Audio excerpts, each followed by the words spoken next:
Au seuil de l'année 2024, il y a presque un an déjà, je postais ma toute première vidéo sur cette chaîne. Il s'agit d'une vidéo née d'un lendemain difficile, après une soirée de Nouvel An un peu trop arrosée qui m'avait laissé vulnérable.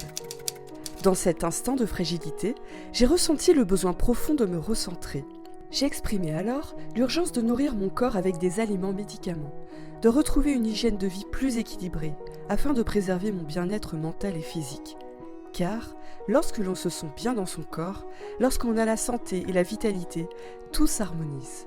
Nos pensées, nos relations, nos projets.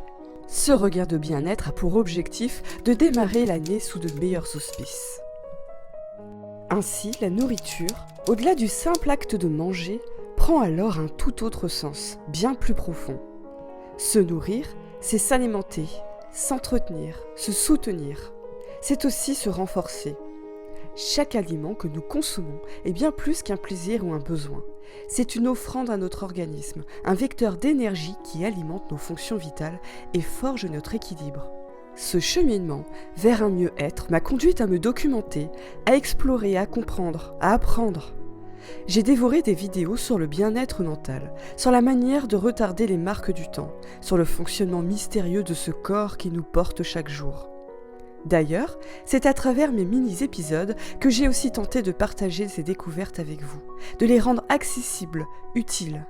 Néanmoins, plus j'explorais, plus je percevais les profondeurs des problématiques qui marquent notre société. Derrière chaque habitude, derrière chaque choix alimentaire, se dessine un paysage complexe mêlé de défis individuels et collectifs.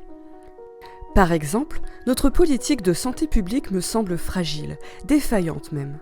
Ce constat qu'elle ne nous protège pas comme elle le devrait. Ce n'est que mon humble opinion, mais fondée sur un constat troublant. Certaines substances, dont les dangers sont avérés, continuent d'être autorisées à la commercialisation. De véritables bombes à retardement pour notre santé. Prenons les PFAS, ces substances omniprésentes dans des produits du quotidien, ou même ces conserves de thon, dont la dangerosité était connue depuis des décennies. Pourquoi fermer les yeux? Et que dire de l'agriculture industrielle? Elle a non seulement appauvri nos sols, mais elle a aussi réduit la valeur nutritionnelle de nos fruits et légumes. Regardez une tomate aujourd'hui. Ce fruit, qui autrefois regorgeait de saveurs et de bienfaits, n'est trop souvent qu'une enveloppe fade dépourvue de l'essentiel. Nous vivons à une époque où l'industrialisation a transformé notre alimentation au point de nous faire oublier les savoirs ancestraux. Ces méthodes simples et naturelles, autrefois transmises de génération en génération, qui semblent aujourd'hui perdues dans un flot d'options artificielles. J'aimerais prendre un autre exemple, le jus de fruits. On nous l'a vendu comme un incontournable du petit déjeuner, une habitude saine. Mais était-ce vraiment le cas? Nous avons tant de désinformation autour de nous. Le Nutri-Score, par exemple, nous rassure avec des lettres et des chiffres, mais est-il vraiment fiable? Lors d'une conversation avec des amis, certaines me relataient qu'elles avaient acheté un produit uniquement parce qu'il était classé Nutri-Score A. Pourtant, en lisant l'étiquette, le produit qu'elles me montraient était bourré de sucre et simplement enrichi en fibres pour améliorer son score. Ce système, bien que pratique, ne devrait jamais devenir notre guide absolu. Naviguer parmi ces conseils contradictoires peut vite devenir déroutant. Comme je vous le disais, je me suis documentée, j'ai visionné de nombreuses vidéos, écouté des experts. Dernièrement, une vidéo m'a particulièrement marquée, car elle mettait en avant une approche basée sur l'alimentation ancestrale, celle pour laquelle nos corps seraient programmés. Les propos étaient fascinants, une alimentation sur mesure, en phase avec notre métabolisme. Mais en grattant un peu, quelque chose clochait. L'intervenante, bien que nutritionniste, semblait mêler les faits et les opinions sans citer de sources claires. Elle abordait le véganisme comme étant mauvais, que certaines céréales comme le blé ou même des aliments populaires comme les graines de chia ou les lentilles n'étaient pas conseillés. Je ne suis pas experte, alors je ne peux ni confirmer ni réfuter ces affirmations. Mais ce flou m'a déstabilisée. Alors, je me pose des questions. Est-ce que je mange bien? Est-ce que je fais les bons choix? J'ai adopté un mode de vie que je pensais être un investissement pour ma santé, pour mon énergie, pour mon équilibre. Mais suis-je vraiment sur le bon chemin? C'est alors que je me suis posé une question simple mais essentielle. Comment mener une vie véritablement saine et sereine dans un monde saturé de conseils contradictoires et d'influences toxiques pour retrouver l'équilibre du corps et de l'esprit? À l'ère du digital, Déguster un avocado toast, siroter un matcha latte ou savourer un bol hawaïen incarnent l'alliance du bon, du tendance et du sain. Ces symboles, promus comme des piliers d'un équilibre idéal, se retrouvent désormais emballés dans l'image d'une vie parfaite, soigneusement façonnée par les codes du marketing. Ces modes de vie suscitent un engouement auprès des foules, encourageant sur les réseaux sociaux à adopter des réflexes présentés comme étant vertueux. Pourtant, il reste essentiel de questionner ces pratiques. Sont-elles réellement bénéfiques ou simplement des mirages savamment orchestrés par d'habiles lobbies ? Dans un monde où tout se monnaie, la vigilance est de mise. S'informer, vérifier ses sources, explorer les nombreuses pépites documentaires disponibles, c'est s'armer d'une lucidité précieuse afin de guider nos choix vers ce qui nous fait véritablement du bien. Ce que je peux partager, c'est qu'en apprenant peu à peu à discerner ce qui m'était réellement bénéfique et en mettant en pratique ces leçons, ma perception de la société s'est transformée. Ma manière de consommer s'est affinée, m'orientant, sans illusion ni compromis, vers la qualité plutôt que l'attrait éphémère de la tendance ou l'excès de la quantité. Les aliments modernes contiennent souvent moins de nutriments qu'autrefois. Par exemple, des études montrent qu'en comparaison avec les années 50, les niveaux de vitamines ou de minéraux dans certains légumes ont diminué de plus de 20 à 30%. Cela signifie qu'aujourd'hui, il faudrait consommer davantage de fruits et légumes pour obtenir les mêmes apports nutritionnels qu'autrefois. Apprendre à mieux consommer, c'est aussi apprendre à mieux comprendre la nutrition, à décrypter ce que chaque aliment peut nous offrir. C'est devenir un consommateur conscient de ses choix et guidé par ce qui nous nourrit vraiment, au-delà des tendances et des automatismes.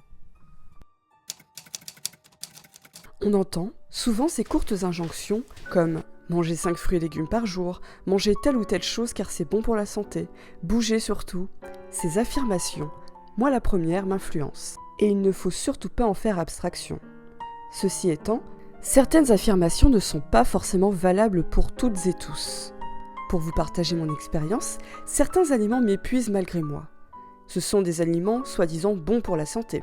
Le riz, les pâtes, bien que complètes, ou encore la viande me laissaient sans énergie et rendaient mes après-midi de labeur quasi improductifs si je les consommais au déjeuner.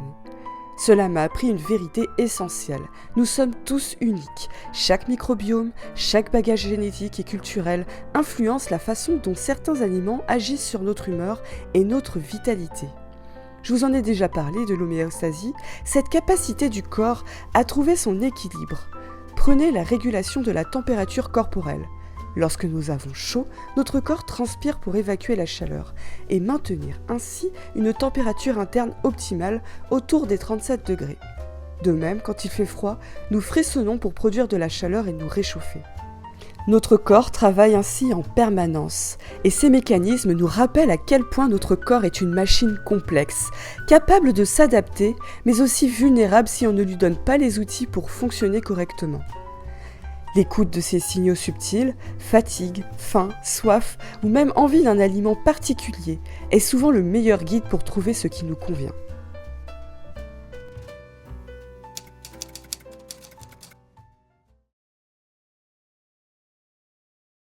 Apprendre à se faire plaisir, c'est aussi trouver un équilibre entre bien-être physique et mental.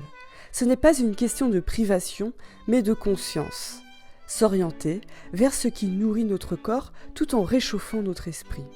Parfois, un repas réconfortant ou un moment de gourmandise fait autant de bien que des aliments les plus sains, à condition d'écouter ses besoins.